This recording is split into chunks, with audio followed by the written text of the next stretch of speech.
Bismillahirrahmanirrahim. Assalamualaikum warahmatullahi wabarakatuh. Alhamdulillahi rabbil alamin. Wabihi nasta'inu ala umuri dini wa din. Wassalatu wassalamu ala asyrafil anbiya'i wal mursalin. Wa ala alihi wa sahbihi ajma'in amma ba'du. Rabbi syrah li sadri wa yassir li amri. Wahlul 'uqdatam min lisani yafqahu qawli. Alhamdulillah kita dapat bertemu kembali dalam perkuliahan sesi yang kelima dalam mata kuliah Pancasila Kewarganegaraan. Materi untuk pertemuan kelima ini adalah hak dan kewajiban warga negara. Baik, langsung saja mempersingkat waktu. Definisi hak dan kewajiban.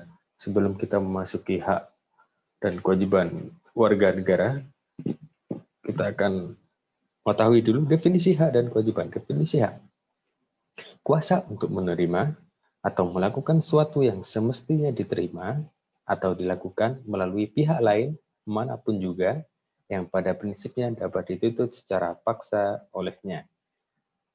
Kewajiban.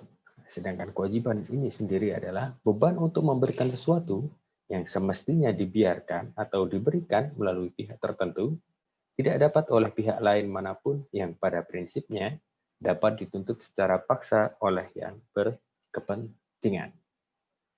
Oke, selanjutnya, asas-asas kewarganegaraan. Asas-asas kewarganegaraan ini ada 3. Yang pertama adalah asas kelahiran atau disebut ius soli. Jadi bagaimana penentuan kewarganegaraan ini berdasarkan tempat atau daerah kelahiran seseorang. Ya, itu bisa dikatakan atau disebut sebagai ius soli. Yang kedua, asas keturunan atau ius sanguinis, di mana pedoman kewarganegaraan berdasarkan pertalian darah ataupun keturunan. Jadi misal ibunya itu menganut asas keturunan, ketika dia melahirkan di mana itu biasanya mengikuti ataupun mengikuti peraturan yang negara terkait, atau ikut ibunya atau ikut di mana dia dilahirkan. Yang terakhir, yang ketiga adalah unsur kewarganegaraan, yaitu naturalisasi. Nah, di sini naturalisasi sendiri terbagi menjadi 2, yaitu naturalisasi aktif, yaitu mengajukan diri. Dengan mengajukan diri menjadi seorang warga negara.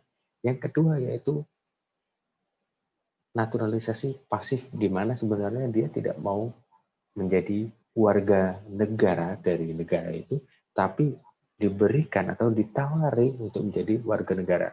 Dan ini banyak sekali kasusnya.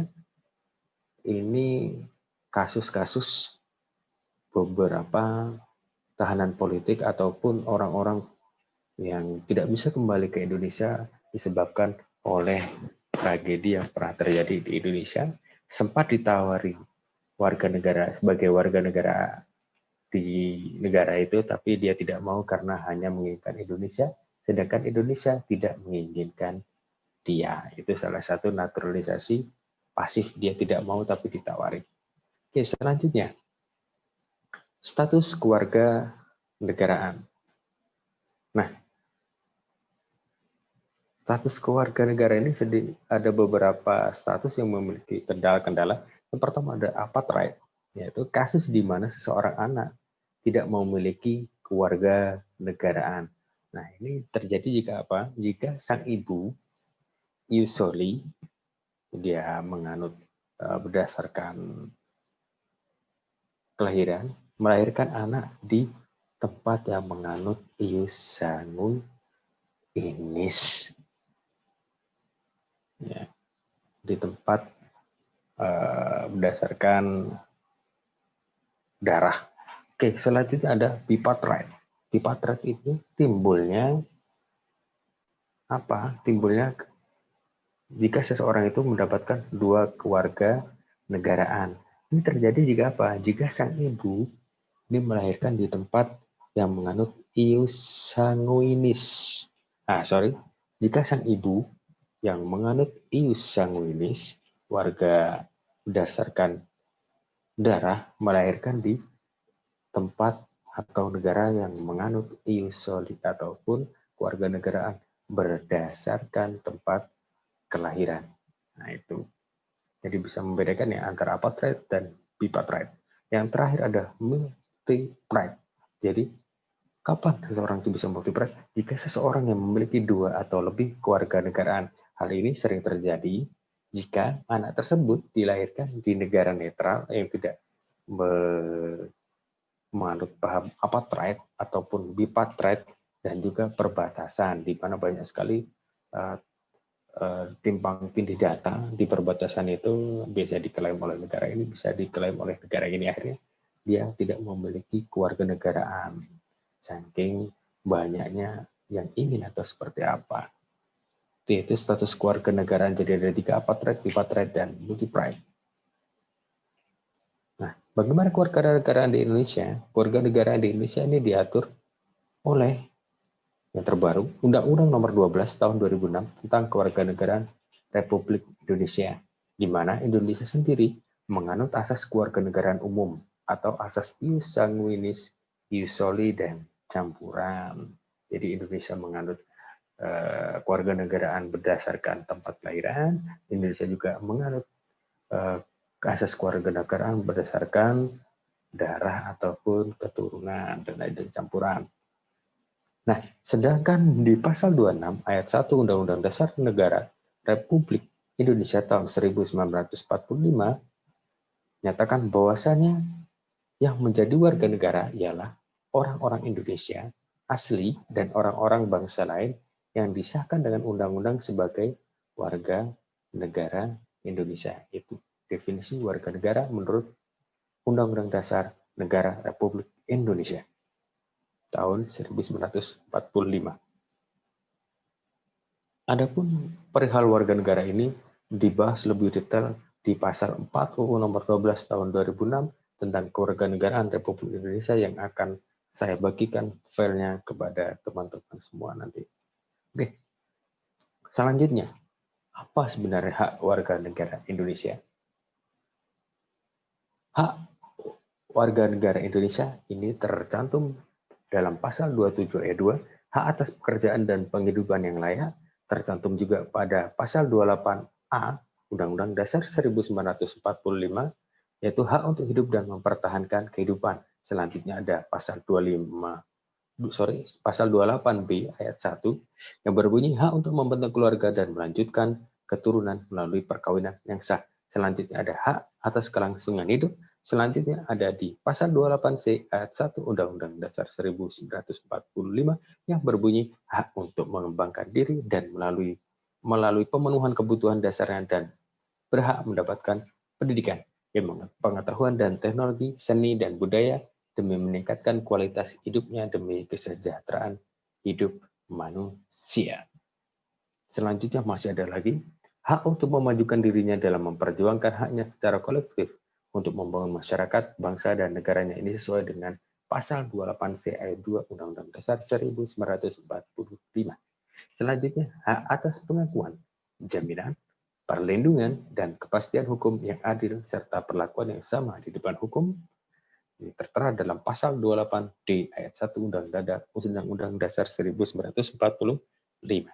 Yang terakhir, hak sebagai warga negara Indonesia adalah hak untuk mempunyai hak milik pribadi, hak untuk hidup, hak tidak disiksa, hak kemerdekaan pikiran dan hati nurani, hak beragama, hak untuk tidak diperbudak, hak untuk diakui sebagai pribadi di hadapan hukum, dan hak untuk tidak dituntut atas dasar hukum yang berlaku surut adalah hak asasi manusia yang tidak dapat dikurangi dalam keadaan apapun. Jadi pasal 28I ayat 1 ini merangkum tadi pasal 28, pasal 27 ayat 2, pasal 28A, 28B ayat 1, 28C ayat 1, itu dirangkum dalam pasal 28I ayat 1. Sedangkan kewajiban warga negara Indonesia apa?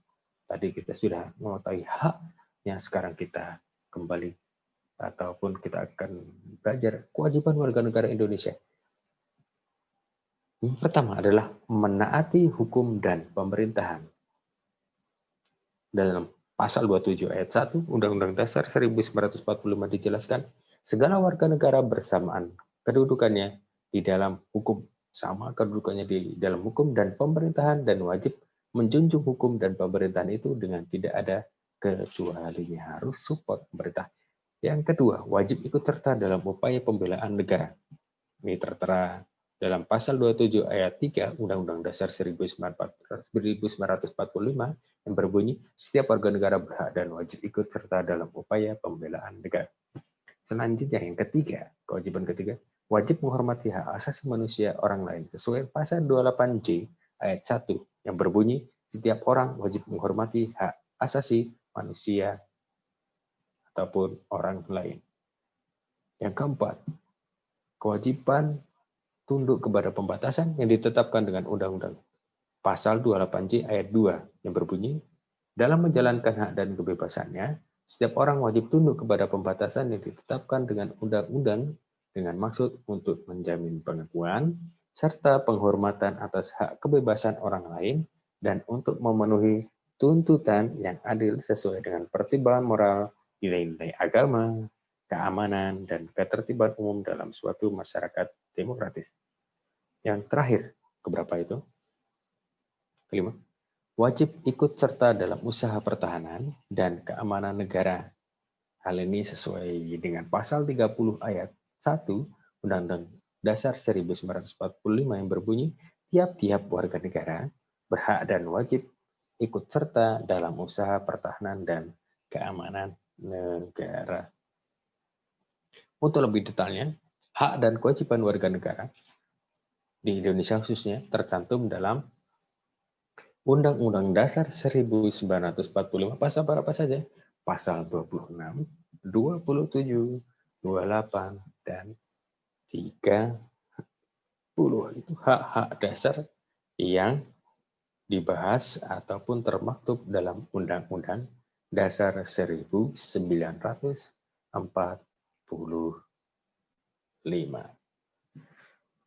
Begitu kiranya materi dari hak dan kewajiban warga negara. Jadi silahkan kalau ada pertanyaan silahkan ditanyakan, tentunya sesuai dengan topik yang kita pelajari. Mungkin cukup sekian. Wabillahi taufiq wal hidayah wal ridha wal inayah. Allahul muwaffiq ila aqwamit thoriq. Wassalamualaikum warahmatullahi wabarakatuh.